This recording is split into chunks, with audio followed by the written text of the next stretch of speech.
Audiobook Soul, without a label, compiled by Designer, edited by Sirapong Malisri. The guest house at the back of the property had been empty for years. I drove past it every morning on my way to the church OC, noticing how the paint peeled a little more each season, how the front steps sank deeper into the earth. It was just a building. But the day I turned in my resignation as youth pastor, I walked straight past the main house and stood in front of that sagging door. Something in me recognized something in it. A structure still standing, but hollow. I didn't know yet that I was looking at my own inner life. There's a moment after you leave organized religion when the silence feels enormous. For so long, someone else had been furnishing the rooms of my spirit, scriptures on the walls, scheduled prayer in the calendar, an entire community to tell me what was sacred and when to notice it. Now the guest house was mine to LL, and I had absolutely no idea what belonged there. The quiet wasn't peaceful. It was a vacuum, and vacuums ache to be led. I did what most people do in that vacuum. I tried to LL it quickly. Yoga classes, meditation apps, weekend retreats with names like Awaken Your Authentic Self that left me feeling more bewildered than awake. I bought crystals I didn't understand and books with titles promising enlightenment in 10 steps. None of it stuck. None of it felt like home. I was gathering furniture for a house I hadn't even walked through yet. Hungry for something without a name, I started asking questions, and I quickly learned I wasn't the only one wandering. A colleague from my seminary days, now a therapist in Portland, told me her practice was ling up with clients who used the phrase, spiritual but not religious. They said it like an apology, she told me, like they were admitting to a awe. They had the hunger, for depth, for meaning, for moments of awe. But they had also developed a profound allergy to the containers that used to hold those things. These people weren't lazy or supercile. They were refugees. Some had left faith traditions that wounded them. Others had grown up entirely secular and were now, in midlife, feeling a pull toward something larger with no vocabulary to name it. Still others had cobbled together a practice from 6D Orient traditions and felt, in their more honest moments, like imposters, tourists in every temple belonging to none. They all shared the same quiet disquiet, a sense that something essential was missing, and no amount of podcast consumption or weekend workshops could scratch the itch.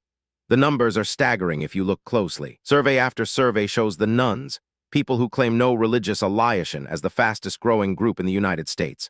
But scratch the surface of that data and you see something fascinating. A huge percentage of those nones still pray, still meditate, still feel a connection to something they'd hesitantly call the sacred. They haven't abandoned spirituality. They've abandoned the packaging. And they are left holding a gift with no wrapping paper, no card, no instructions. What nobody tells you here's what nobody tells you when you leave organized religion. You don't actually lose your capacity for spirituality. You lose the ska olding. The daily rhythms, the communal rituals, the calendar that told you when to fast and when to feast, the texts that gave you language for the ineffable, all of that vanishes overnight. What remains is the raw longing, and raw longing without structure feels a lot like anxiety. I spent 2 years mistaking that anxiety for proof that I'd made a mistake. Maybe I needed to go back. Maybe I needed to end a Orient church, a more liberal denomination, a tradition that allowed for doubt. But every time I sat in a service, I felt my body tense up the way it used to before a deep-cult conversation. My soul had already moved out. The question wasn't where to go, it was what to build. The insight that changed everything came from an unexpected place. I was reading about architecture, the actual physical kind, and stumbled across a line from an architect named Christopher Alexander. He wrote that every person has, somewhere deep inside, a pattern language for the spaces they nurturing. A kitchen that makes you want to cook. A porch that invites you to sit and breathe. The reason most modern buildings feel dead, he argued, is that they are built without consulting this inner knowing. I sat with that book for a long time before I realized. I'd been trying to move into a pre-built spiritual structure when what I actually needed was to learn my own pattern language for the sacred. The architect's invitation, this book, is not a map. A map implies someone else has already charted the territory, and that's exactly what so many of us are trying to escape. Instead, I want to hand you something closer to an architecture degree for the soul. You're going to learn how to draw your own blueprints, choose your own materials, and construct an inner sanctuary that feels solid under your feet, even when no one else can tell you what belongs inside it. I call it an uncharted path because the most honest thing I can tell you is this. I don't know where you'll end up. I don't know what your daily practice will look like years from now, or what rituals will emerge from your particular history and longings. What I do know is that you already possess the raw materials. Your questions, your griefs, your moments of inexplicable awe watching light hit water, these are not obstacles to a spiritual life. They are the foundation. What follows in these pages is not a theology. I won't ask you to adopt any beliefs, any names for the divine, any cosmology at all. I will ask you to pay attention, to get curious about what moves you and why, to experiment with practices not as a consumer sampling products, but as an architect testing materials. And I'll show you, step by step, how to translate those experiments into something that lasts, something that can hold you when life gets hard and deepen you when life gets quiet. What waits for you by the time you finish this book? You will have built something that belongs to you. A morning ritual that feels like coming home. A way of marking seasons and transitions that honors your actual life, not a liturgical calendar written centuries before you were born. A response to crisis that doesn't crumble when the platitudes fail. And beneath it all, a steady sense that your spiritual life is not borrowed from anyone else's revelation. It's grown from your own ground. This will be slow work. Architecture always is. You'll spend time in Chapter 1 understanding what you're actually hungry for, which is often quite different from what you think you're supposed to want. In Chapter 2, you'll learn the framework, the 4 pillars that undergird any sustainable personal practice. Chapter 3 gives you the tools, the actual daily practices you can try, adapt, or discard. Chapter 4 is the one I wish I'd had during my own darkest months. What to do when your practice falls apart, your inspiration dries up, and you feel like a fraud. And Chapter 5 looks ahead to the identity shift that happens when you stop being a seeker and start being someone who simply dwells in their own inner home. Recovery from organized religion is real, but it's not the whole story. What's actually happening for so many of us is a recovery of something older and more indigenous to the human spirit, the direct, unmediated experience of the sacred, not packaged, not interpreted, not requiring a priest or a program, just yours. The emptiness you feel isn't a lack of faith, it's a vacancy waiting to be inhabited. The guest house is yours now. Let's walk through the door. Religion's end became a beginning. The hollow freedom. Robin stopped calling herself a Christian on a Tuesday. No dramatic exit, no letter to the pastor. She just sat at breakfast reading the news and realized the word tea about as well as a sweater she'd outgrown a decade ago. The next few weeks felt electric. She had reclaimed her mind. Every Sunday morning now belonged to her. She could sleep late, read novels, walk the dog without guilt. But about 6 months, the electricity faded. She'd wake up at 3 in the morning with a strange ache she couldn't locate in her body. It wasn't sadness exactly. It was more like a room in her house had been locked and she'd misplaced the key. This is the hollow freedom. It's what happens when you leave something behind but don't yet know what you're moving toward. The relief is real. You've shed a skin that didn't tea. But what nobody warns you about is the quiet that rushes in afterward. Not a peaceful quiet. A disquiet, a low hum of restlessness that doesn't respond to brunch or yoga or an extra hour of sleep. You're free and you're empty both at the same time, and the combination can make you feel a little crazy. I hear this from people constantly. They leave a church or a temple or a childhood faith and spend the rest year in a sort of exhale. Finally, room to breathe. But then the questions start creeping back, the ones they thought they'd outgrown. Does my life mean anything? Is there something larger than this? What do I do with all? The questions haven't gone anywhere. They've just been waiting in the locked room, patient as a cat at the door. The problem isn't the leaving. Leaving was honest. The problem is that our culture owes exactly 2 containers for spiritual life: organized religion and a vague, consumer-grade spirituality that comes in the form of scented candles and inspirational Instagram posts. Neither one TS. You didn't walk out of one box just to crawl into another. But you also can't live on candles and quotes. You need something with bones. Something that can hold your biggest questions without demanding you check your brain at the door. The hollow freedom comes from a mismatch. Your inner life is asking for structure, depth, and connection. What you've been owed is a buet. Meditation apps, sound baths, astrology, plant medicine ceremonies, breathwork workshops, all real practices, all potentially meaningful, but when you're grabbing them like free samples at a grocery store, something starts to feel low. You end up bloated on spiritual hors d'oeuvres and still hungry for a meal. Robin didn't need to go back to church. She needed to understand that the longing she felt at 3 in the morning wasn't evidence of a mistake. It was evidence of a need. A need for ritual that didn't require belief in a literal hell. A need for silence that wasn't just the absence of noise. A need for community that didn't come with a membership card. The hollow freedom is the ache of an unanswered call. It's the soul asking, what now? If you felt this, you're not failing at being spiritual. You're just standing in the gap between what you left and what you haven't yet built. That gap is uncomfortable, but it's also the most honest place you can be. The hollow freedom is the sound of a door closing and another one not yet open. It's not a problem to solve. It's a threshold you're already crossing. what we left behind, and what we didn't. When people talk about leaving religion, the stories usually focus on what was rejected. Doctrine, patriarchy, hypocrisy, the mental gymnastics required to believe things that stopped making sense. All of that is real, but there's a quieter part of the story that almost nobody tells, the things you actually miss. The rhythm of a week shaped by something sacred, the collective hush of a room full of people all aiming their attention in the same direction, the feeling, however brief, of being held by something larger than your own life. Andreas left his Greek Orthodox upbringing 20 years ago and never looked back.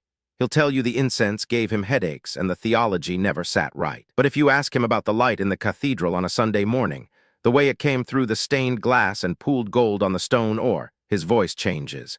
He misses that light. He misses the way it made him feel like a small. This is the messy truth about departure. You don't just walk away from an intellectual system. You walk away from an entire sensory and emotional architecture. The songs, the silence, the seasons, the gestures, bread broken, water poured, a hand on a forehead. These things sink into the body in ways that arguments don't. And when they're gone, the body notices. You might indeed yourself tearing up at a candle lighting during a yoga class and not know why. Your body is remembering something your mind has rejected. The spirituality gap is the distance between what your nervous system learned to trust as sacred and what your current life owes as replacement. It's why so many people who identify as spiritual but not religious still feel unsatisfied. They've addressed the mind's objections but ignored the body's hunger for form.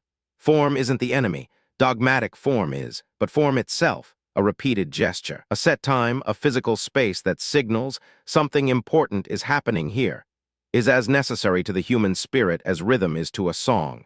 We tend to treat religion as a set of bad ideas we've outgrown, but religion also solved for something real, the need for regular embodied contact with mystery. It gave people a way to mark time with meaning, to gather around shared wonder, to practice kindness in structured ways. If all you do is strip away the ideas without replacing the functions, you end up with a private spirituality that's mostly in your head. And a spirituality that lives only in your head is a spirituality that starves your body. Andreas eventually found his way not to a church but to a practice of his own making. Every Sunday morning he walks to a park with a thermos of Ko-e and sits on a particular bench under a sycamore tree. He doesn't pray. He watches the light move through the leaves. It's not God in the old sense, but it scratches the same itch. He didn't recover the doctrine, he recovered the light. That's the work, not dragging the old forms back into your life, but identifying what those forms actually gave you and ending new ways to receive it. The spiritual supermarket Mina had a de-errent problem. She grew up in a secular household where spirituality was treated like a hobby, interesting maybe, but faintly embarrassing. No one ever told her not to pray, they just never spoke about prayer at all. So when she hit her late 20s and felt a growing urge for something beyond her career and her social life, she had no framework. She did what smart, curious people do. She started shopping.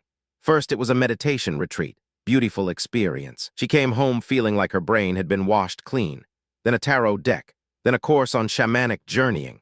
Then a weekend workshop on sacred sexuality. Every one of them delivered something real, a jolt of insight, a moment of peace, a sudden opening. But 6 months in, Mina noticed a pattern. The high would last about 3 days, and then the old restlessness would return, draped in new language. She wasn't accumulating a practice. She was accumulating receipts. This is the spiritual supermarket, and it's one of the most seductive traps for people who have left organized religion or never had one. The marketplace offers endless aisles of experience, each one promising a direct route to transcendence. You can sample Buddhist meditation on Monday, goddess circles on Wednesday, and breathwork on Friday. You can assemble a playlist of practices from every tradition on earth, and for a while the variety feels like freedom. Look at you, so open, so eclectic, so free of boxes. The problem is that the supermarket is designed for sampling, not for depth. Depth requires repetition. It requires doing the same unglamorous thing over and over until it stops being a novelty and starts being a container. Mina was chasing the glow, the peak moment, the experience that would nally land and stick. But no experience lands and sticks by itself. The practice that transforms you is the one you do when you're bored, when you're tired, when you don't feel a thing. The spiritual supermarket gives you the rush but never teaches you how to stay. Underneath the shopping is a deeper hunger. Mina wasn't just looking for good vibes. She was looking for a way to belong to something larger without losing her autonomy. She wanted meaning that didn't come with a creed and mystery that didn't require a guru. But every time she tried a new practice, she found herself subtly performing an identity. The meditation identity, the tarot identity, The retreat identity. None of them quite tea because none of them were built from her own life. The supermarket leaves you with a fractured sense of self. One part of you is a serious meditator. Another part is a curious explorer of altered states. Another part just wants to feel less anxious on a Tuesday morning. These parts don't always talk to each other. They pull you in errant directions, each one excited by the next shiny O-ring. And over time, you can lose track of what you actually believe, what actually feeds you, what actually feels true. The search becomes its own identity, and the arrival never comes. Mina eventually realized she wasn't hungry for more experiences. She was hungry for one thing that could hold her across time. A thread, not a doctrine, but a thread. It took her years to admit that the shopping was actually a form of avoidance, a way to keep searching without ever having to commit to a single practice long enough for it to change her. Supermarket isn't a failure of the spiritual impulse. It's a distortion of it, a culture that treats the sacred like a product and leaves the soul feeling full but never fed. The search that avoids there's a particular kind of person I run into a lot. They've read more books on Eastern philosophy than most monks. They can talk for an hour about non-duality, the ego, the shadow self. They've done 2 silent retreats and a vision quest in the desert. If you met them at a party, you'd think they'd arrived. But if you sit with them long enough, quietly enough, they'll eventually tell you that they still feel like something is missing. The search, which once felt so alive, has started to feel like a treadmill. This is the seeker's paradox. Sometimes the search itself becomes a way of avoiding what we're actually looking for. The new book, the new teacher, the new technique. Each one owes a temporary hit of progress, of discovery, of movement. But movement isn't the same as depth. Depth requires stillness. It requires stopping long enough to let the sediment settle so you can see what's actually at the bottom. The perpetual seeker never stops long enough for anything to settle. The search becomes the home, and the home is never found. I don't say this to shame anyone. The seeking phase is real and often necessary. When you've been starved of spiritual nourishment, of course you want to try everything. You're making up for lost time. You're exploring. You're testing. All of that is knee.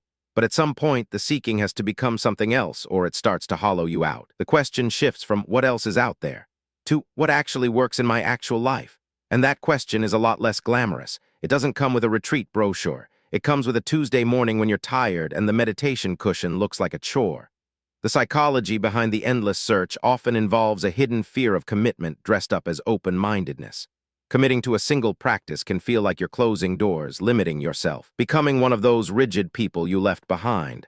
But that's a misunderstanding. Choosing a practice isn't choosing a cage. It's choosing a garden to tend.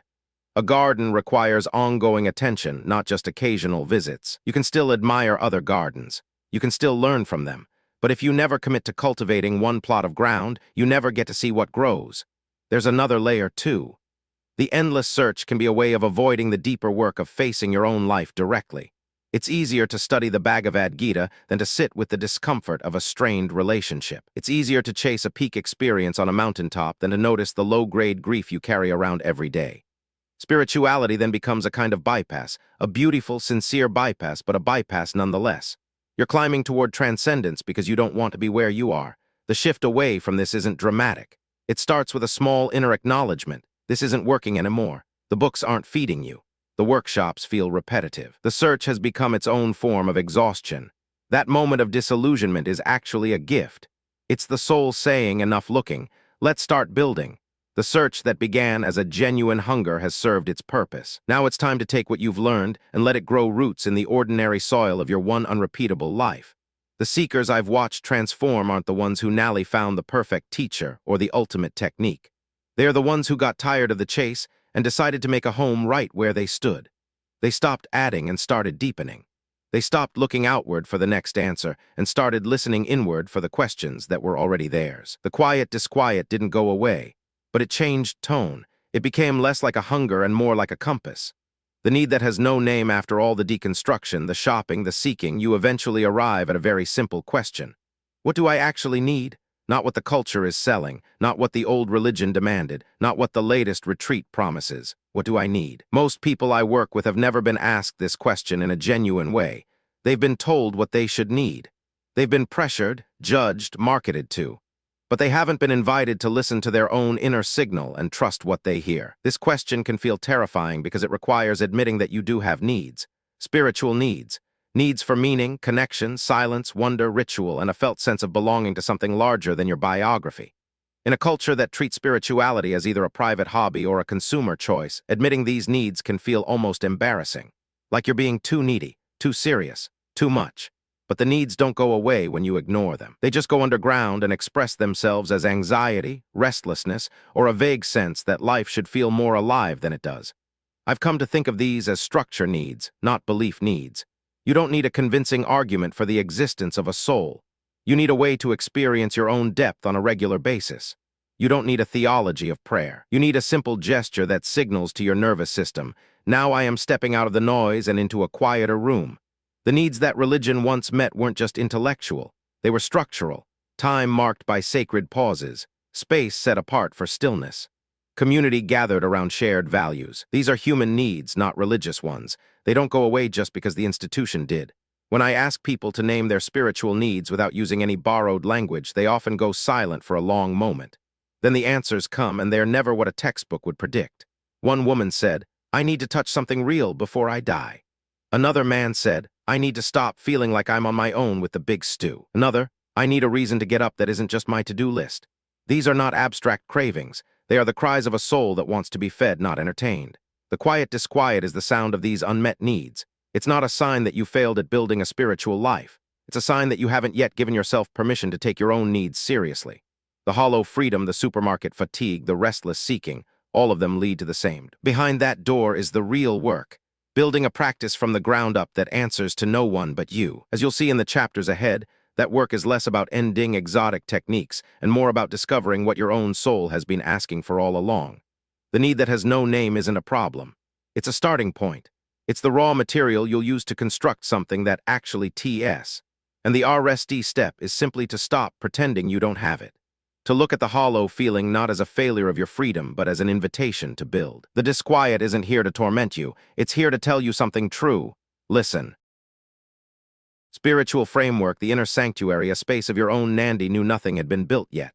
Her studio was littered with sketches, ink blots that looked like doorways, charcoal spirals she'd drawn during sleepless nights, collages of fabric and dried leaves pinned to corkboard. She wasn't trying to make art, she told me later. She was trying to endy a shape for something she didn't have words for. Morning ko-e had become a silent ceremony. The walk to the market had become a meditation on color and light. But none of it cohered. When she tried to describe it to a friend, she said, "I have moments, beautiful eating moments. Then they scatter and I'm back in the noise." What she lacked wasn't depth, it was architecture. This is the exact spot where many of us stall. The initial dissatisfaction described earlier propels us beyond the spiritual supermarket, but once we're standing in the open, the next question is jarringly simple. What now? Without a framework you trust, spiritual life becomes an endless collection of fragments. A podcast here, a breathwork session there, a half-niche journal with 2 entries. Fragments are not a practice. A practice needs walls. Not walls to keep others out, but walls to hold something in. I call this your inner sanctuary. If you grew up in a faith tradition, you knew what a sanctuary was, a room set apart. The purpose of that room was singular. Nothing else happened there but connection with the sacred. Your inner sanctuary is that same principle turned inward. It is not a physical space, though you can build a physical anchor for it, more on that later. It is a psychological and spiritual container you construct deliberately, using materials you choose, not materials handed to you. And here's the part that surprises people. The sanctuary isn't where you feel spiritual. It's what makes feeling spiritual possible. Without a container, peak experiences evaporate. You have a transcendent moment watching a sunset, and 4 hours later you're arguing with a customer service representative, and the whole thing feels like a hallucination. That's not a failure of the experience, it's a failure of architecture. The moment had no place to land.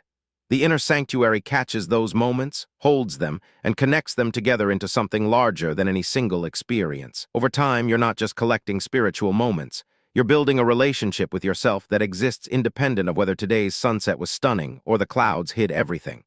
Building it starts with one deceptively simple question. What right now already feels sacred to you? Not what should feel sacred. Not what your grandmother would have said was sacred.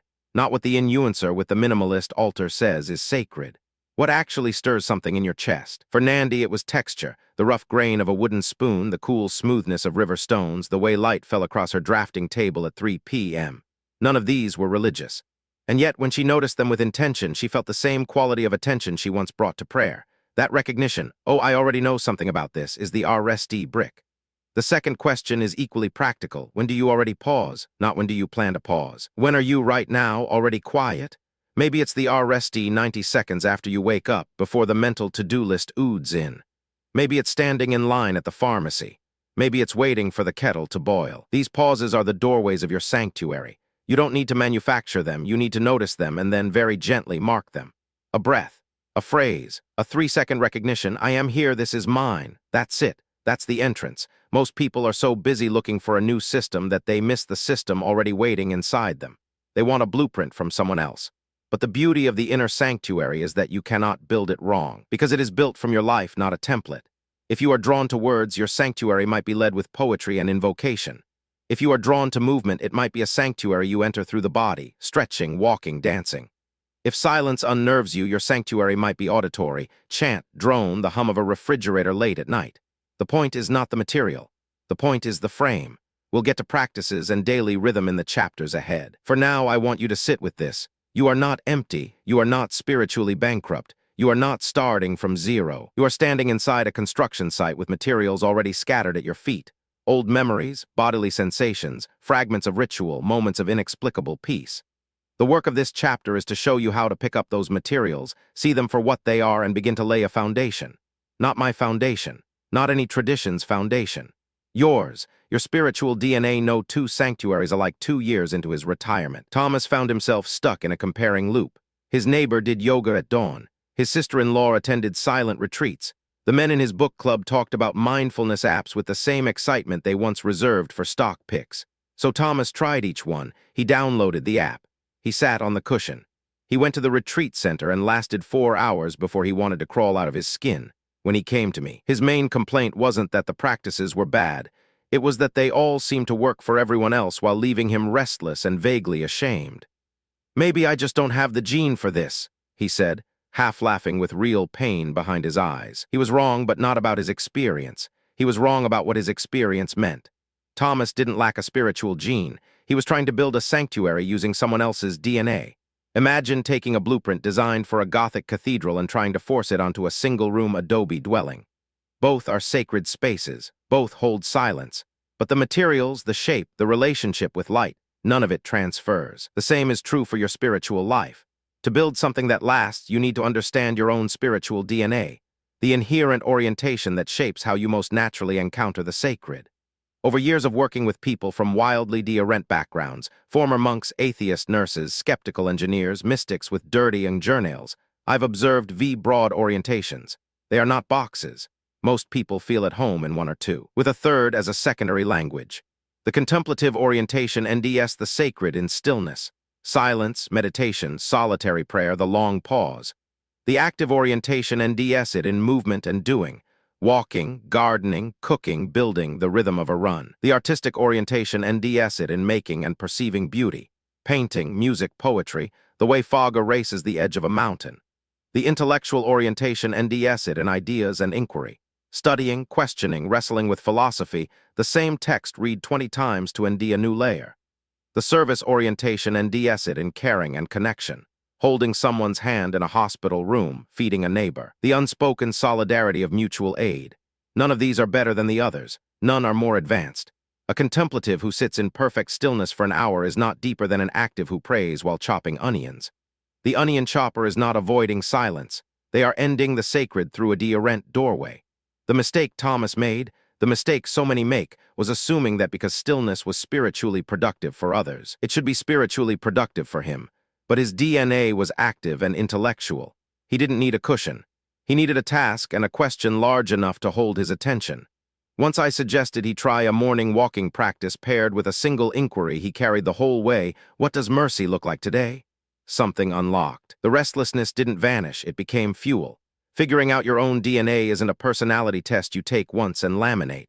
It's a process of noticing where you already feel alive and whole, and then trusting that noticing enough to build practices around it. Look at your life over the past year. When did you lose track of time? When did you feel a quiet rightness that wasn't about achievement, not the peak moments, the deep moments? Maybe you feel most connected when you're alone in a library carrel with a stack of books and a question burning in your chest. Maybe you feel it while kneading dough at dawn, your hands doing something your mind doesn't need to supervise. Maybe it's watching your child sleep, a earth's tenderness that feels like prayer even if you'd never call it that. Start there. One more thing, your DNA can shift across a lifetime, and that's not a sign of ackiness. A young parent might live in the service orientation for years because that's what her life requires. And then, when the children are grown, ND herself drawn toward the contemplative. An artist in his 30s might discover, after a health crisis, an intellectual hunger for medical texts and esoteric healing traditions that never interested him before. The sanctuary is not a museum. It's a living structure, and living structures adapt to the weather. Honor what's true now. The practice you build today doesn't have to be the practice you keep forever. It just has to be yours. The 4 pillars of structure that doesn't cramp your soul. Leela was an emergency room nurse, a lifelong agnostic who had never set foot in a church except for weddings. She didn't think about spirituality much until the pandemic hit, and then suddenly she was drowning in something she couldn't name. She watched people die alone. She held phones up to faces so families could say goodbye. At night, she couldn't sleep, not from nightmares, but from a hollow ache that had no medical chart, no diagnosis code. "I'm not religious," she told me atly, as if preempting an altar call. "But I need something. I don't know what to call it. Structure, maybe. A way to hold all of this without breaking." She was asking for pillars without knowing the word. Pillars are not rules. They're not dogma dressed up in casual language. They're more like 4 legs of a stool. Remove one and the thing wobbles. Keep all 4 and you can sit your whole weight on it. Over years of helping people build their own sanctuaries, I've found that almost every sustainable personal practice rests on 4 interconnected dimensions. I call them stillness, wonder, intent, and connection. Every tradition touches these. No tradition owns them. They are the raw material of inner architecture, and you get to build with them in whatever proportion TS your DNA. Stillness is the pillar most people think of RSD, but it's frequently misunderstood. It's not about emptying your mind or achieving some blissful vacancy. Stillness is simply the practice of stopping the doing, the planning, the explaining, the performing. For a contemplative, this might be 20 minutes of seated meditation. For an active, it might be standing still in the middle of a forest and listening until the birds forget you're there. For an intellectual, it might be closing the book mid-sentence and sitting with a single idea until it unfolds. The content of stillness matters far less than the commitment to pause. Even 90 seconds a day, done regularly, rewires something. It teaches your nervous system that the world will not collapse if you stop running it. Wonder is the pillar that keeps practice from becoming dry and dutiful. Remember the hunger described earlier, the hunger for transcendence that apps and classes can't LL. Wonder is the food for that hunger. It's the capacity to be astonished by existence itself. All researchers call it the emotion we feel in the presence of something vast that transcends our current understanding of the world.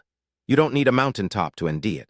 You can ND it in the geometry of a sun overhead, in the fact that your body is currently hosting trillions of microorganisms you didn't invite, in the sound of rain hitting deodorant materials, roof, leaf, pavement, skin. Practices of wonder are deliberate acts of noticing what's already astonishing. They don't require belief. They require attention. Intent is the pillar of ritual, the bridge between inner experience and outer action. If stillness is the inhale and wonder is the pause at the top of the breath, intent is the exhale into the world. This is where you take what you've touched in stillness and wonder and shape it into something tangible. It might be a morning ritual, lighting a candle, speaking a phrase, moving your body in a particular way. It might be a weekly practice of intentional reading that connects to a larger theme you're wrestling with. Intent is what turns a collection of nice moments into coherence. Without it, you have a beautiful scrapbook. With it, you have a story that your life is telling. Connection is the pillar that recognizes we don't do this alone, even if we do it independently. It's the dimension of shared experience, but on your terms. This does not mean joining a congregation or ending a guru. It means seeking out relationships, communities, or even conversations where the spiritual dimension of life is welcomed without being policed. It might be a group of 3 friends who meet once a month to talk about what's stirring in them. It might be a silent book club where people read deodorant things but sit in the same room. It might be a single accountability partner to whom you say, "Here's what I'm trying this week." Connection is the antidote to spiritual isolation, which is the quiet epidemic beneath the spiritual but not religious trend. These 4 pillars don't need to be given equal time every day.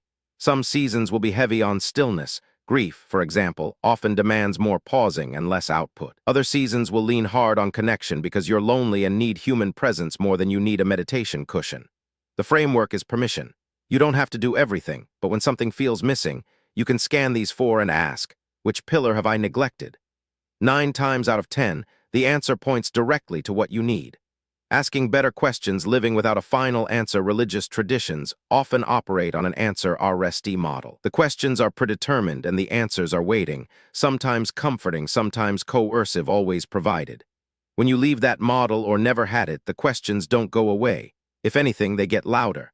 Why am I here?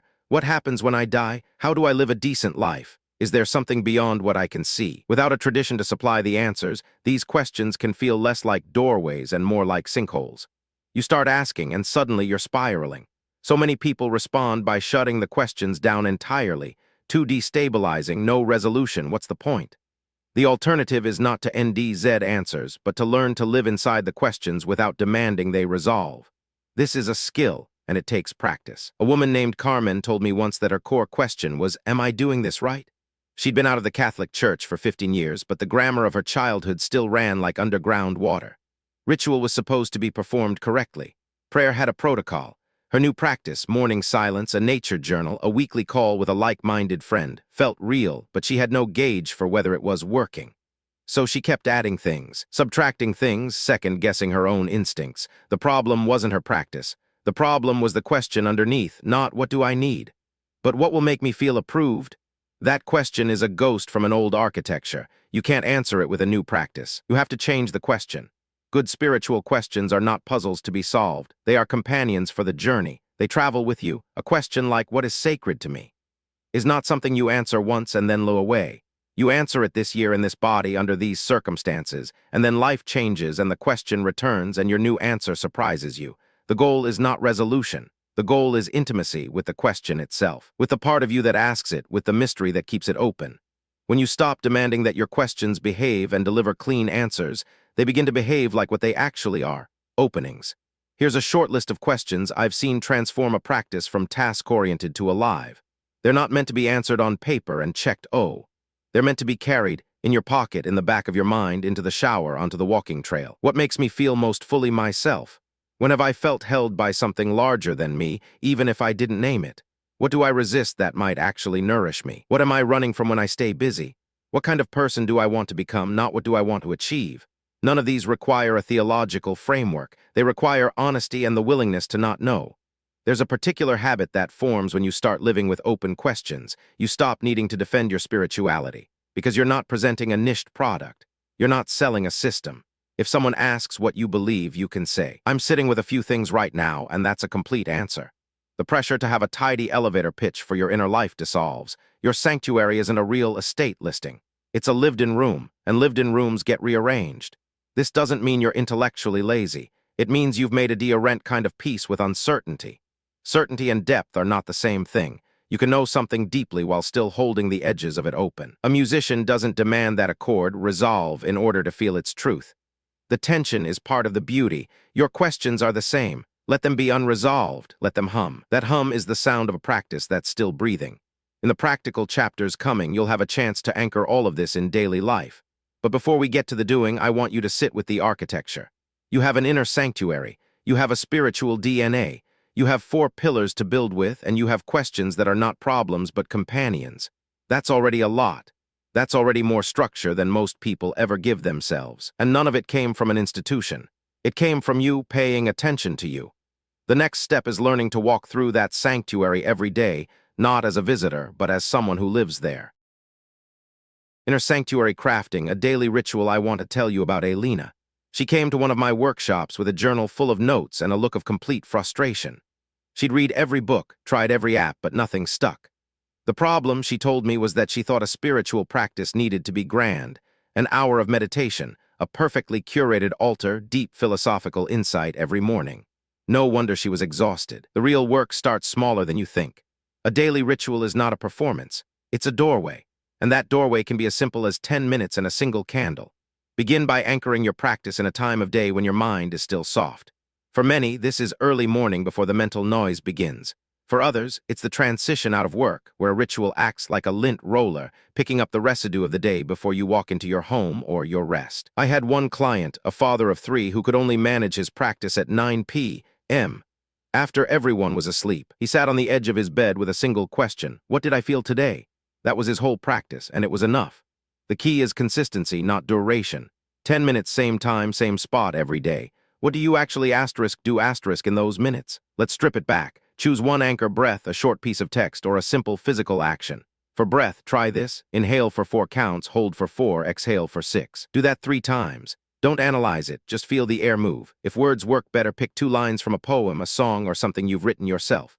One woman I know recites a line from Mary Oliver every morning. What is it you plan to do with your one wild and precious life? She doesn't answer it. She lets it sit. That's the ritual. For physical anchor, use your body. Stand up. Place your hands on your heart and your belly. Just notice the warmth. I call this the gut-heart bridge. It takes 30 seconds and it signals to your nervous system. I am here, I am in this body. Or try what a retired carpenter I worked with did every morning. He made his RSD cup of Ko-E, held it in both hands, and whispered one word of gratitude to no one in particular. Simple, steady, sacred. The biggest mistake I see is people trying to architect a full spiritual day when they haven't done 10 minutes. Start with a single thread. That thread can be a journal prompt. What is one thing I'm carrying that isn't mine? Write for V minutes without editing. Then close the notebook and walk away. That's it. The ritual is not in the profound insights you might have. The ritual is the showing up. After a week, you might feel an urge to expand. Let that urge guide you, but don't force it. Maybe you add a second element, a brief silent sit after the journaling, or a stretch while focusing on gratitude. But if adding something makes the practice feel heavy, drop it. A daily ritual is alive. It bends to your life, not the other way around. Elena eventually landed on a practice that took 7 minutes. Light a candle, breathe, write 1 sentence about what she needed that day. That small act rewired her entire relationship with mornings. The only rule is to be gentle with yourself. If you miss a day, you haven't failed. You've just lived a human day. The next morning, you light the candle again. No apology needed. Over time, the ritual stops being something you do and becomes something you are. It's a home you carry inside you, accessible always, requiring only your attention and 10 minutes of your day. Sacred spaces and symbols, every practice needs a place. Not a temple, not a meditation hall, just a corner of your world that your body learns to associate with slowing down. For most of us, that place is a chair, a windowsill, or a patch of ore. What makes it sacred isn't what it looks like. It's the repetition of showing up there. Your body starts to recognize, when I sit here, something shifts. The nervous system downregulates. The mind quiets. This is classical conditioning in service of your soul. Start with what you already have. One client, an accountant with no interest in aesthetics, used the right side of his desk. He pushed his bills to the left and kept a small, smooth stone on the right. That stone was his signal. When he touched it, his practice began. Another person used the passenger seat of her car before she walked into work. She'd park, place both hands on the steering wheel, and breathe for 2 minutes. That car seat became her sanctuary. The point isn't to impress anyone. It's to claim a spot that says, this is where I return to myself. If you want to build something more intentional, let it be a reaction of your own inner landscape. An altar doesn't need to look spiritual. It can hold a photograph of someone you love, a found feather, a ticket stub from a meaningful trip, a candle, a plant. These objects act as handrails for your attention. When you sit down and see them, you remember who you are outside of your to-do list. I have a small bowl of sand from a beach where I once scattered a loved one's ashes. Every time I look at it, I touch a larger story. That's the power of a symbol. It carries weight without any words. Don't underestimate the importance of lighting. A single candle lit with intention marks a threshold. The aim itself is a meditation. It anchors and moves, reminding you that stillness is alive, not dead. If isn't practical, use a dim lamp or open a curtain to let in the morning light. Sound also matters. Some people use a small bell or a chime app on their phone. The sound cuts through the mental static and announces, you have arrived. What if you share your space? Carve out a portable practice kit. A small bag with a journal, a pen, a stone, perhaps a scarf you can lay out as a temporary mat. When you travel or when the house is chaotic, you can create sacred space anywhere. I know a nurse who works 12-hour shifts. She keeps a laminated photo of a mountain in her locker. When she looks at it, she takes 3 deep breaths. That's her portable sanctuary. No one else even knows. As your practice deepens, the space may evolve. That's natural. Add something that represents a current challenge or remove something that no longer resonates. A symbol isn't a relic, it's a living conversation. The accountant eventually added a small photo of his children because his practice had grown to include a daily wish for their well-being. The stone stayed because it was his anchor. The space grew with him. There's one caution: don't let the creation of the space become the whole practice.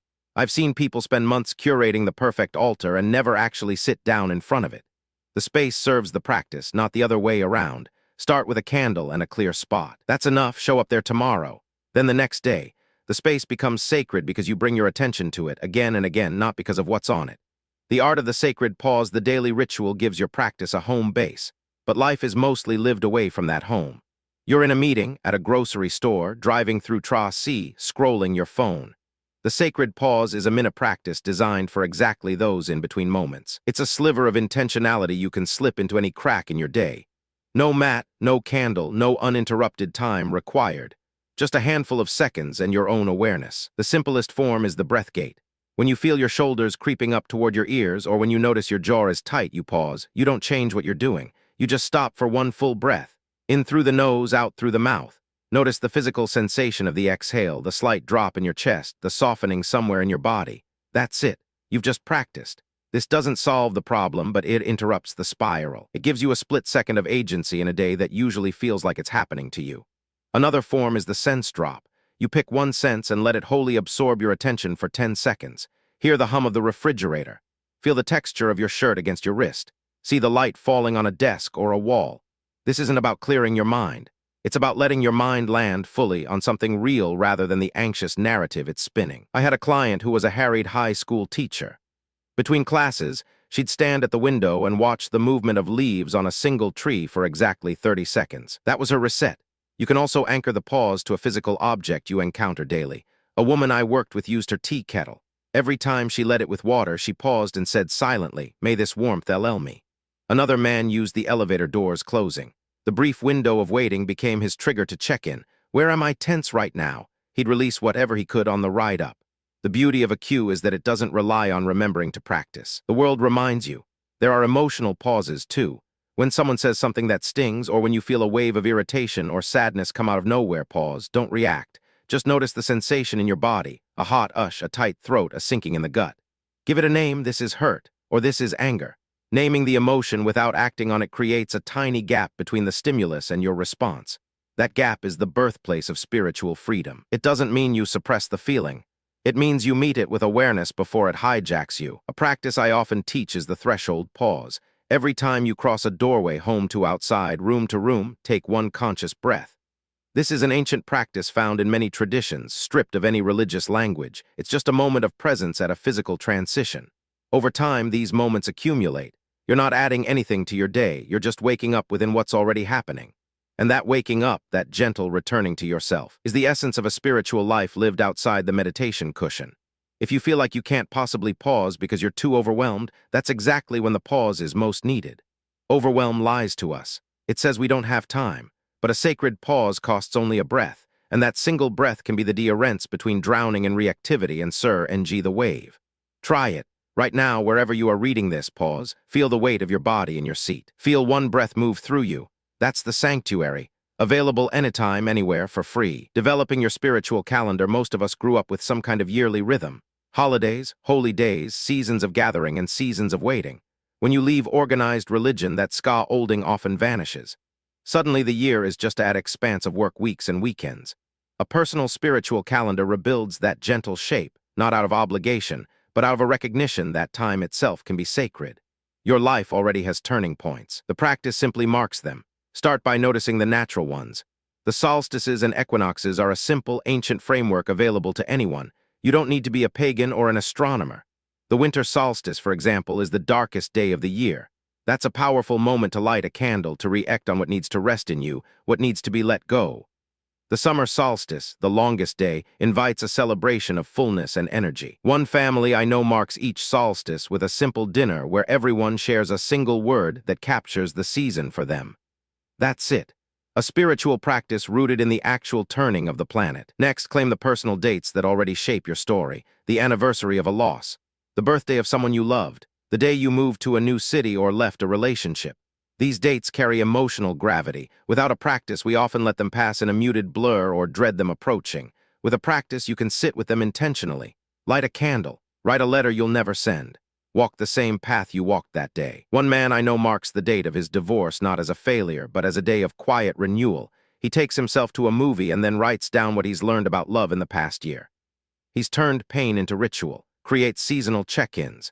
At the beginning of each season, meteorological or metaphorical, ask yourself a few simple questions. What am I carrying into this season?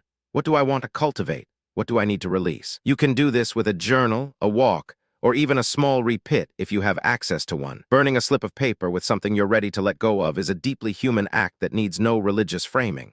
It's just a soul saying, I am ready for something new. You might also invent entirely personal holy days, the day you nally quit a soul-crushing job, the day you nished a long creative project, the day you RSD felt truly at home in your own body.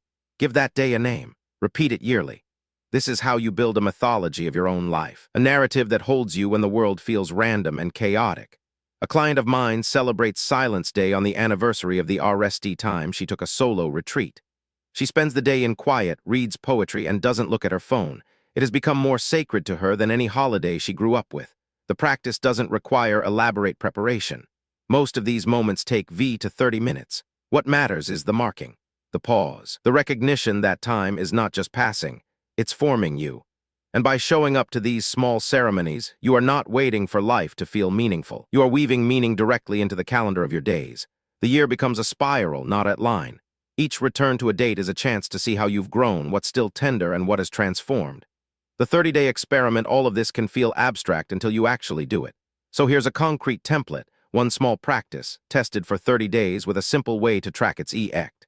This is not a challenge you fail or pass. It's not a diet or a boot camp. It's a gentle exploration. Think of yourself as a scientist of your own soul. You're not trying to prove anything. You're just gathering data about what helps you feel more grounded, more alive, more you. First, choose your one practice. Pick from what you've read so far, a 10-minute morning ritual with breath and a candle, a bedtime body scan, a daily sacred pause at a specific cue like your tea kettle or the elevator, or a weekly spiritual calendar moment. Pick something so small that your inner skeptic yawns. If the practice feels daunting on day one, you've picked too much. Scale it back. I had a client who decided his entire experiment would be stand barefoot on the grass for 2 minutes every morning. That was it. And it changed his relationship to his own body. Second, create a tiny tracking method, not a spreadsheet or a detailed journal unless that genuinely excites you. A single notebook page with 30 squares is enough. Each day you check the box if you did the practice, and you jot down 1 to 3 words about how you felt afterward. Calm, restless, nothing, sad, surprised. The goal is not to judge the feeling but to witness it. Even nothing is data. Your restlessness on day 7 might become calm on day 21, or it might not. You're just watching. Third, set your intention before you begin. Write it down somewhere you'll see it. I am doing this to learn what feeds my spirit, not to perfect it, or something in your own words. This is your anchor when you miss a day or two, and you will miss days. The experiment is not about a perfect streak. It's about building a relationship with the practice. If you skip a day, you simply return the next day with no shame. This is the soil in which lasting practice grows, not in rigid discipline, but in patient, curious return. What might you track beyond your mood? Energy level is a good one. On a scale of 1 to 5, how energized or drained did you feel after the practice? Connection to self. Did you feel more or less like yourself today? Another simple metric is, did the day feel different because I practiced? A yes or no.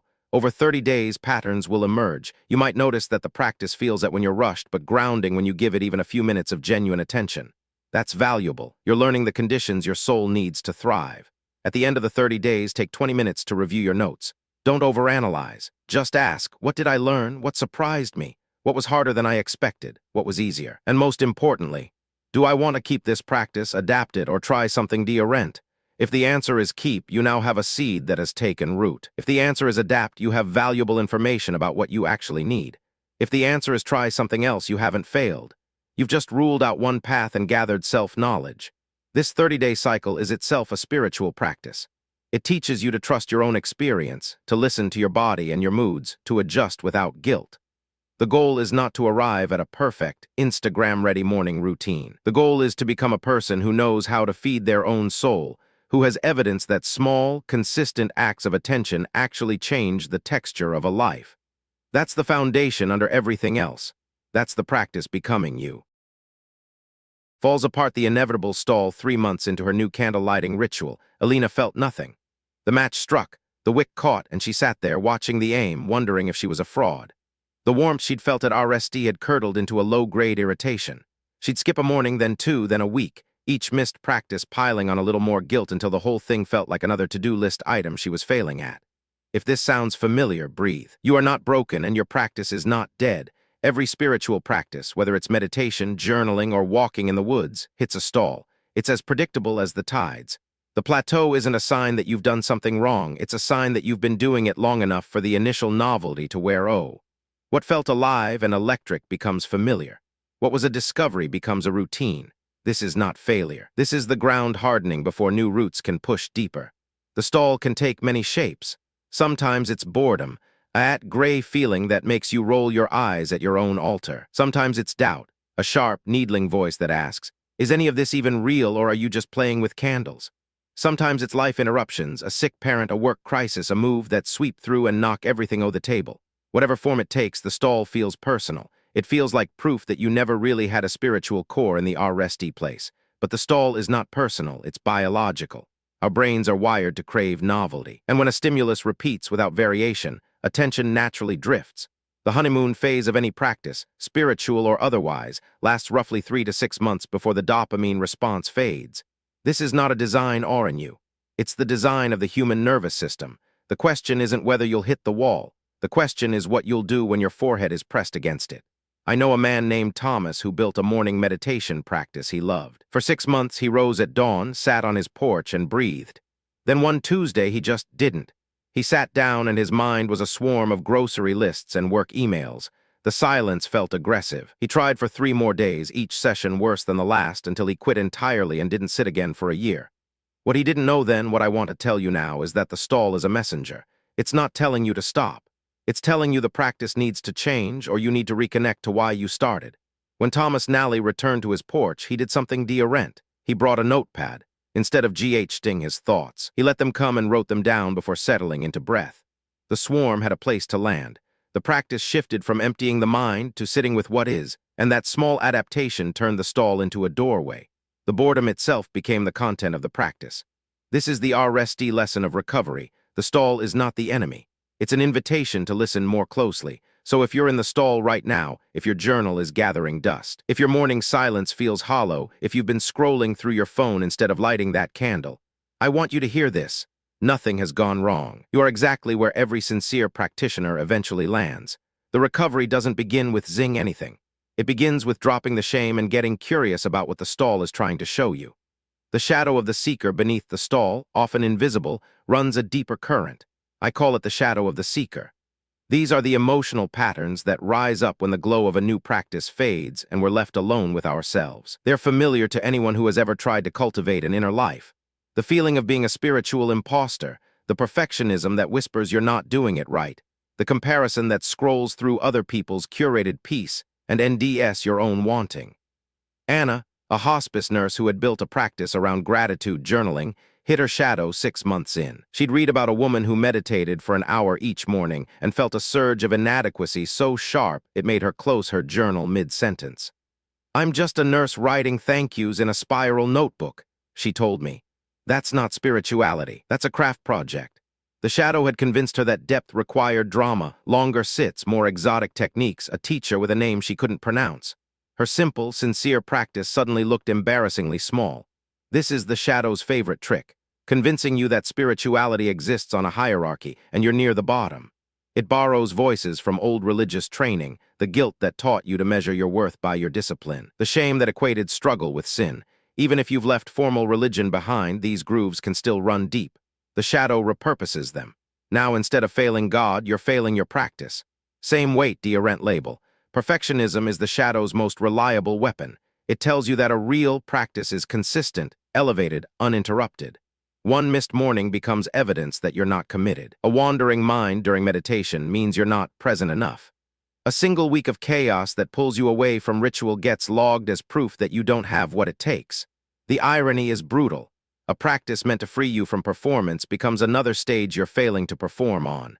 Comparison, too, is a shadow specialty. We see curated glimpses of other people's spiritual lives. A friend's silent retreat photos, an influencer's morning altar, a colleague's casual mention of their daily chanting, and we measure our messy, private practice against their highlight reel. We forget that we can't see their stalls. We can't see the mornings they skipped, the doubts they wrestle, the boredom they feel. We compare our raw footage to their now cut and conclude we're falling behind. The shadow feeds on silence. It grows strongest when we keep these feelings private, assuming we're the only ones who struggle. But every seeker I've ever worked with has faced this shadow, in one form or another. The difference between those who build a lasting practice and those who abandon it isn't that the RSD group never felt inadequate. It's that they learned to name the shadow, to recognize its voice as separate from their own, and to respond with something other than shame. Anna's recovery started when she began writing about these feelings in the very journal she'd almost abandoned. She started documenting the inadequacy, the comparison, the guilt, and found that naming them on the page loosened their grip. Her practice stopped being about generating gratitude and became about telling the truth. The shadow didn't vanish, but it lost its power to silence her. She learned what I hope you'll learn. The shadow is not a sign that you're doing spirituality wrong. It's a sign that you're doing it deeply enough to stir what's been buried. The art of gentle return, so you've stalled. You've met your shadow. Now what? This is the moment that denotes whether a practice withers or deepens. I call the path forward the gentle return, a way of coming back that refuses shame and insists on curiosity. It rests on 3 movements: pause, ask, and adapt. Not complicated, not dramatic, just 3 deliberate breaths in a different direction. First, pause without judgment. This is harder than it sounds. When we notice we've fallen away from practice, the instinct is to react, to either force ourselves back with gritted teeth or to abandon the whole thing as a failed experiment. Both responses skip the essential RSD step of simply noticing what's happening without adding a verdict. Your practice has drifted. You are aware of it. That awareness is not a shinsai. It's the beginning of recovery. Can you sit with the fact of the gap for a moment without rushing to LL it? When I paused, what I found was surprising. Underneath the guilt about my neglected practice was simple exhaustion. I hadn't stopped because I was lazy. I'd stopped because my life had gotten heavy and I didn't have the energy for the practice the way I'd been doing it. The pause let me see that. Without it, I would have either dragged myself back into a rhythm that didn't tee or told myself a story about being undisciplined and quit entirely. Pause lets the real reason surface. Second, ask what your soul urgently needs right now, not what it should need, not what the practice prescription says, but what is genuinely true in this moment. The question is simple. What is the deepest hunger right now? Maybe it's not silence at all. Maybe it's movement or music or crying, or sitting in the sun doing absolutely nothing. Maybe it's reading a poem instead of meditating. Maybe it's calling a friend who sees you clearly. The practice you need right now may not look anything like the practice you built 3 months ago. A client named Lewis discovered this during a brutal winter. His daily mindfulness practice had been his anchor for a year, but after his father died, he couldn't sit still without spiraling into grief. Sitting felt like drowning. When he asked himself what his soul needed, the answer surprised him. It needed to move. He started walking the same loop through his neighborhood every evening, not meditating, not trying to be present, just walking. That became his practice for 6 months. It wasn't what the books prescribed, but it was what his soul could hold. Third, adapt, don't abandon. Small shifts can transform a practice that's dying into one that's alive again. Shorten it. Change the time of day. Switch the activity entirely while keeping the container. Light a candle for 2 minutes instead of journaling for 20. Do a body scan in the shower instead of sitting on a cushion. Turn your altar into a playlist that moves you through a mood. The form can change radically and often should. What matters is that you keep showing up to the inner life in some way that TS the season you're in. The gentle return is not a technique you master once. It's a rhythm you'll practice for the rest of your life. You'll drift, and and each cycle will teach you something new about yourself. The practice isn't staying steady forever. The practice is learning to come back without bruising yourself. That's the art.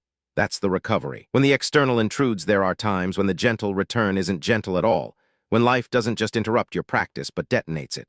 A diagnosis arrives. A marriage ends. Someone you love dies. In these seasons, the idea of returning to practice can feel almost offensive, like being owed a bandage for a broken bone. The spiritual framework you built in calmer waters suddenly feels fragile, even irrelevant. What do you do when your practice doesn't just stall but shatters? Jaya's son was in the hospital for 6 weeks. Before that, her morning practice had been the cornerstone of her day: 20 minutes of silence, a gratitude list, a reading from a poet she loved. During the hospital weeks, she didn't do any of it. Not once. She spent her mornings in a plastic chair, holding a cup of cold Ko-e, staring at monitors. When her son recovered and came home, she looked at her unused journal and felt a wave of failure so thick she nearly threw it away. But here's what Jaya eventually understood. Her practice hadn't failed. It had shape-shifted into a form she couldn't recognize. Those hours in the chair, the vigil, the exhausted presence, that was prayer even if she never lit a candle. That was stillness even if it was Terry Ed stillness. That was connection, even if the only being she was connecting to was a sleeping child and the beeping machines that tracked his breath. Her practice didn't disappear. It went underground, like a river in a drought, owing beneath the surface where she couldn't see it. This is the hardest truth about practice and crisis. Sometimes the only spiritual work you can do is to survive. To let yourself be held by the rhythms of caregiving or grief or survival itself. To trust that the capacity you built in quieter times is still operating, even when you can't access it. The practice you constructed, the 4 pillars, the rituals, those were training for this. Not so you could maintain them perfectly during crisis, but so that something in you would know how to endure. There's a spec-IC permission I want to give you here, one that almost no one receives. You are allowed to stop. Not drift, not pause, but stop completely. For a week, a month, a season when life demands everything you have. The practice is not a god that requires constant worship. It's a resource you built for yourself, and resources can be set down when your hands are full with other weight. What matters is knowing that you can pick it up again in a new shape when you're ready. When Jaya Nally opened her journal again, she didn't go back to gratitude lists. She wrote 1 line a day, something she noticed, something she survived, something that hurt. That was her practice for a year. It wasn't the practice she'd built before, but it was the practice that matched the person she'd become. The crisis had changed her. Why would her spirituality stay the same? The community question at some point in the recovery process, a question surfaces that's been lurking all along. Can I do this alone? Some people hit the stall and realize that what's missing isn't discipline or adaptation, it's other people. The solo path, for all its freedom, can get lonely. You want to talk about what you're discovering, what's confusing you, what's breaking your heart. But where do you end that conversation without walking back into a church or a temple or a dogma-heavy group? This is the community question, and it's one of the hardest for the spiritually independent to navigate. You don't want a guru, you don't want a creed, you don't want to be told what to believe, but you might want someone to sit within the dark. Someone who won't inch when you admit you haven't journaled in a month. Someone who gets that spirituality is a lived experiment, not a credential. The need for connection doesn't make you weak or incomplete. It makes you human. Irene, a data analyst and mother of 2, had been practicing alone for 3 years. She loved the solitude of her morning ritual, but when she hit a long stall, she realized she had no one to talk to about it. Her friends were either religious in ways that made her uncomfortable or secular in ways that dismissed spirituality entirely. She felt stuck between 2 worlds, unable to speak her actual experience in either. So she did something small. She asked a neighbor, a woman she barely knew who she'd once seen meditating on her porch, if she ever felt like talking about it. That conversation became a monthly tea. No agenda, no shared belief system, just 2 women comparing notes on what held them and what didn't. Irene called it her invisible church, a phrase that made her laugh because it sounded so pretentious, but also made her feel less alone than she had in years. The key was that neither tried to X the other. They just witnessed each other's practice, including the stalls, including the doubt. That witnessing turned out to be more powerful than any technique. Finding community without doctrine requires a shift in what you're looking for. You're not searching for a teacher or a congregation. You're searching for fellow travelers, people who are also trying to build something honest and alive, who won't require you to sign a statement of belief before they'll sit with you. They might be in a book club, a hiking group, a volunteer organization. They might be a colleague you've never talked to about anything deeper than deadlines. The question isn't where are the spiritual people. It's who around me is paying attention. Online spaces can be a starting point, but I've learned to be cautious. The anonymity of forums and social media can foster real connection, but it can also trigger the shadow of comparison we talked about earlier. A virtual community works best when it leads toward embodied relationships, voice calls, local meetups, a shared walk. The goal isn't to ND a group that replaces church. The goal is to ND 1 or 2 people who will look at your practice with respect rather than prescription, who will hold space for your recovery without trying to steer it. Your practice is yours, but you don't have to carry it alone. The community you need may be smaller than you think, quieter than you expect, and built more on presence than on doctrine. It may form slowly in small questions and tentative invitations. But it's possible and it matters. Because when your practice falls apart, and it will again and again, it helps to have someone who can say, I know, me too, let's figure out what comes next. Soul without a label, the shift you don't see coming. Lena hadn't planned on a quiet apocalypse. She'd been practicing for 4 years, morning stillness at the window, a gratitude jar that overowed by December, woods walks with no phone. It all felt simple. But as she sat down with her E1 Tuesday, she realized something had slipped in the back door while she wasn't looking. She wasn't searching anymore. The old ache of not enoughness, the restless swiping through articles on enlightenment and shadow work and ancestral healing, it had simply stopped. She looked at the woods outside and felt no urge to name what she was doing. She was just living it. The hunt was over, not because she'd captured the prize, but because she'd become the home she'd been looking for. When people ask me what the spiritual path leads toward, they usually want a destination. A state of permanent peace, maybe. A moment of revelation. But the shift that matters most isn't a mountaintop. It's more like waking up one day and noticing you've stopped checking Yelp reviews for your soul. You're not reading articles that slap a label on your spiritual personality. You're not scrolling through TikTok for the next ritual. You're just dwelling. The habits you built, the morning pause, the breath at the stoplight, the candle lit on a hard day, these aren't tools anymore. They're just the furniture of your inner house, familiar as your own hand. I call this the move from seeker to dweller. Seekers chase glimpses. Dwellers know the view out their own window. Seekers collect practices like stones from every beach. Dwellers have chosen one beach and learned its tides. It's a subtle identity shift, one you won't see coming because it doesn't announce itself with trumpets. It just arrives quietly, the way winter turns to spring while you're busy making soup. And once it's happened, you can't unsee it. You are no longer looking for spirituality. You are living inside it. This is not about arrival in some niched sense. It's about orientation. The compass needle has settled. You've stopped spinning the dial. You know what feeds you, what drains you, what opens the door to the sacred in your own strange, particular life. And you no longer need anyone to validate that map. Not a guru, not a friend, not a checklist. You become the authority on your own inner weather. This is the identity shift the book has been building toward, not a new belief, but a new way of being. Recognition without a mirror. Ezra spent the RSD year of his practice wanting someone to notice. He'd mention his morning ritual at dinner parties, waiting for the approving nod. He'd share a poem he wrote during meditation, hoping his partner would say, "You're so spiritual." It took a long time for him to admit that he was performing his own depth. He'd built a beautiful inner sanctuary, but he kept inviting people inside for tours. Then something shifted. He was describing his practice to a new friend, and halfway through he just stopped. The words felt like gift wrap on something that didn't need presentation. He dropped the explanation mid-sentence and said, "Anyway, how's your garden?" That was the moment he knew he'd stopped needing a mirror. One of the clearest markers that you've moved from seeker to dweller is the fading hunger for recognition. In the early days, we often want our spirituality to be seen. We want it to count, to make us interesting, to give us an identity others can admire. This is not vanity, it's a natural stage. When you've left a religious structure that gave you a clear label, Baptist, Presbyterian, Buddhist, Catholic, the absence of that label can feel like a missing limb, so we reach for new ones. I'm into mindfulness. I practice yoga nidra. I'm exploring shamanic journeying. The label is a raft, but the dweller has reached shore and no longer needs it. This is not the same as hiding. Some people worry that integration means going underground, never speaking of your practice, keeping it secret. That's a deodorant kind of stress. The dweller moves deodorantly, not hiding, not performing, simply allowing the practice to be as unremarkable and natural as breathing. If someone asks about your morning, you say, "I sat quietly with Ko-e and watched the light come in." You don't need to call it meditation. You don't need to mention the Zen lineage that inspired the practice. The experience is complete without the costume. This unlabeled dance takes root slowly, often without your noticing. You'll be at a gathering where someone is talking about their latest spiritual retreat, and the old you would have felt a pang of inadequacy. Am I doing enough? Should I go to Peru?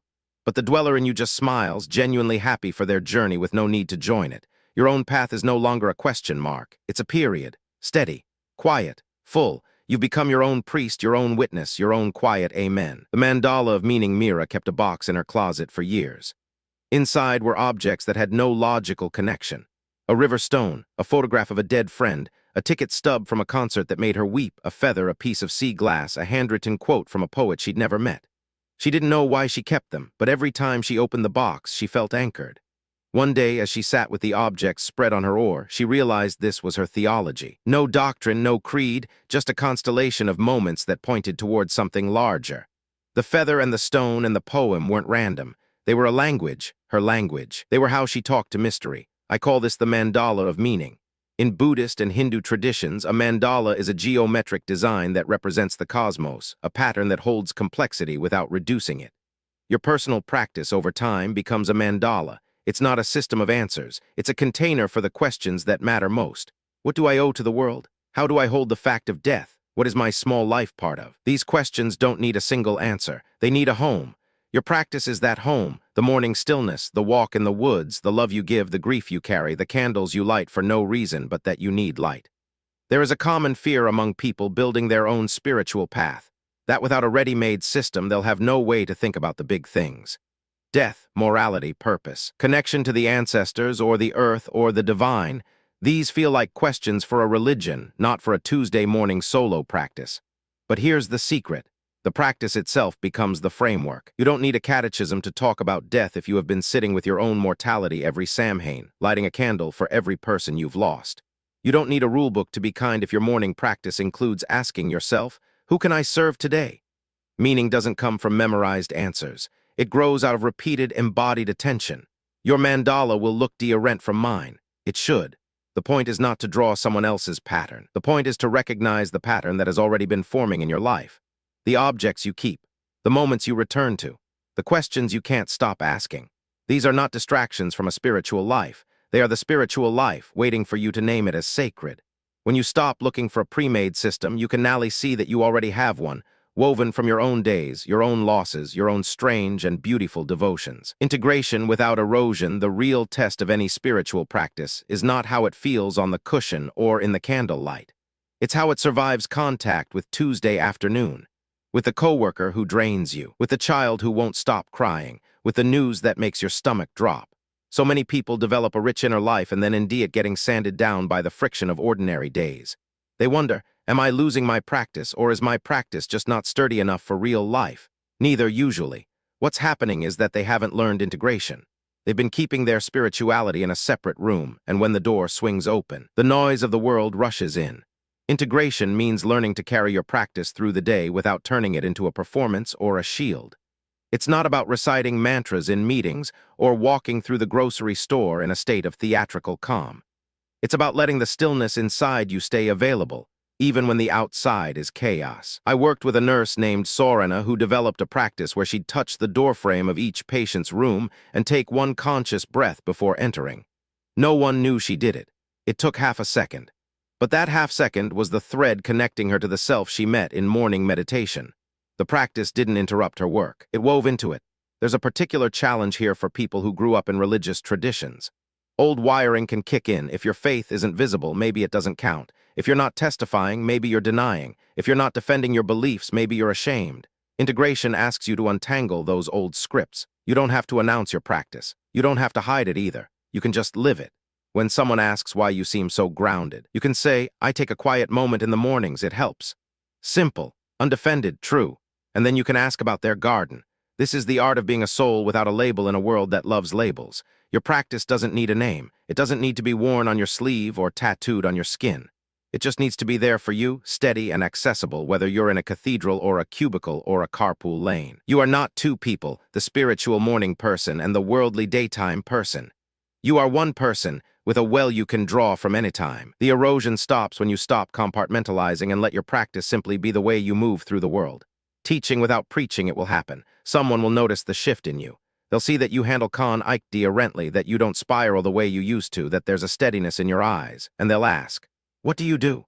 Maybe they'll phrase it differently. What church do you go to? Are you religious? What's your secret? When this moment comes, you'll feel a small clutch in your chest. This is the test. Will you over-explain, launch into a TED talk version of your spiritual journey, try to convince them to try your practice? Or will you shrug it, mumble something about yoga, change the subject? There is a third way. Call it teaching without preaching. It starts with recognizing that the person asking is not a project. They are not a soul to convert. They are a human being. Curious, maybe hungry, maybe just polite. Your only job is honesty, given in a portion they can digest. You say, I've been taking a few quiet minutes every morning. It's made a bigger difference than I expected. That's it. If they want more, they'll ask. If they don't, you've left a seed, not a sermon. You haven't overshared or undershared. You've spoken from your own experience without requiring them to enter it. This kind of communication requires a comfort with your own path that cannot be faked. If you're still anxious about whether your practice is legitimate, you'll be tempted to credential it, to drop the name of the book you read, the teacher you follow, the tradition that inspired you. But a dweller knows their practice is legitimate because they live it. They don't need to borrow authority from lineages or gurus. When a young neighbor asked my client Ricardo about his spirituality, he said, I light a candle for my mother every Sunday. She's been gone 10 years. It helps me remember who I am. No jargon, no school of thought, just a man and his aim and his love. That's teaching, not because he tried to, but because his honest answer rang out. Of course, there will be times when someone wants more. A real conversation, a deep question. How did you start? What do you do when you feel lost? In those moments, you teach more fully, but still from your life, not from a pulpit. I started with V minutes of silence and it felt stupid for a month, you might say. Then one day it didn't. The power of teaching without preaching is that it meets the other person where they are with the door open, not with a push. It respects the very thing this whole book is about. Each person's right to build their own inner home on their own terms in their own time. The ongoing evolution here is the last thing, and it may be the most important. Your practice will change. It has to. The stillness practice that anchored you through a divorce might bore you a decade later. The gratitude journal that saved your sanity in a dark season might one day feel rote, empty, like a chore you do for a self you no longer are. This is not failure. This is not backsliding. This is life moving. The dweller doesn't cling to the furniture of the old house when it's time to build an addition. I see people panic at these transitions. They think that because a practice that worked for 10 years suddenly feels hollow, they've lost their spirituality. They haven't. They've outgrown a form. This is the hard, beautiful work of ongoing evolution. It asks you to be honest. What feeds me now? What questions am I carrying today? Not what used to feed me, not what I wish still worked. What actually lands in my body with truth, for some. This will mean replacing morning meditation with a long evening walk. For others, it will mean doing nothing for a season, just letting the ground lie fallow. There is a strange permission here, one that old religions rarely give. You are allowed to change. You don't have to swear loyalty to a practice forever. The mandala you built a decade ago was perfect for that decade. But you are not the same person standing in the same river. The river moves. You move. The mandala can be rebuilt. This is not spiritual ackiness. It's spiritual aliveness. A practice that never changes belongs in a museum, not a breathing human life. So this is not an ending. It's an invitation to keep listening. The path you've carved through these chapters, from the hollow ache of leaving religion to building a framework that TS your own soul, to crafting a daily practice, to repairing it when it broke, to living it so deeply you forget you're living it. This path doesn't stop here. It continues into the years ahead, into losses and loves you haven't met yet, into mornings you can't imagine. You will carry your practice with you and it will carry you. Not as a label, not as a system, as the quiet, breathing, ever-changing home you built for yourself. And that in building built you. The freedom you now hold, you've walked through the quiet disquiet, built a framework that TS your own soul, created a practice that feels like home, learned how to recover when things fall apart, and begun the shift from seeker to dweller. None of this came from a book, a guru, or a system outside yourself. It came from turning inward and trusting what you found there. That trust is the real treasure. Not the morning ritual, not the sacred space in the corner of your room, not the spiritual calendar you designed. Those are expressions of something deeper, a relationship with yourself that no longer requires permission.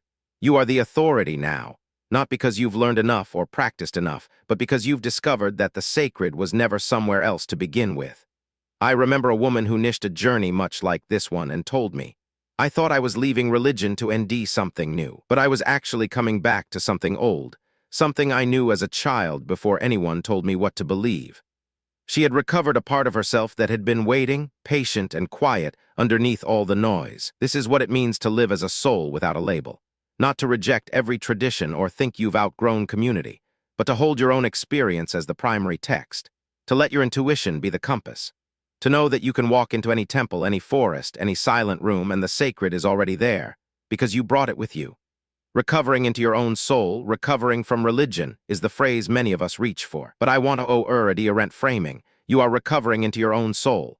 The word recover means to regain possession of something. And what you've regained isn't just a sense of peace or a set of practices. You've regained you.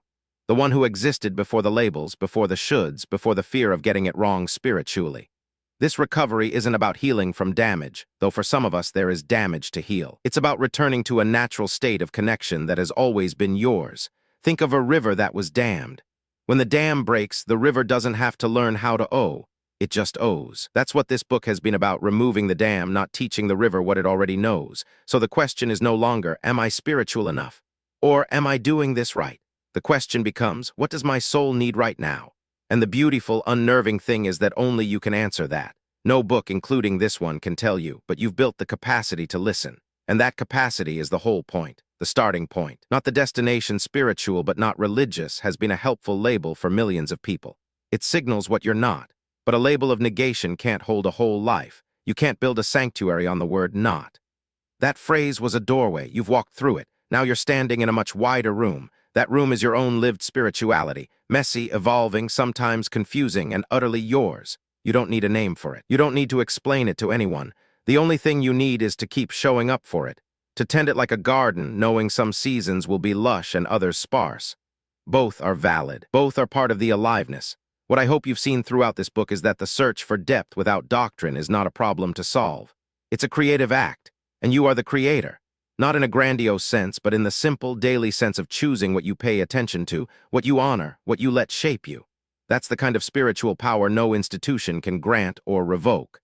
A lifelong conversation. Consider this book not an ending, but the opening of a conversation between you and your own depths. That conversation will change as you change. The practice that works for you at 30 may feel hollow at FTY.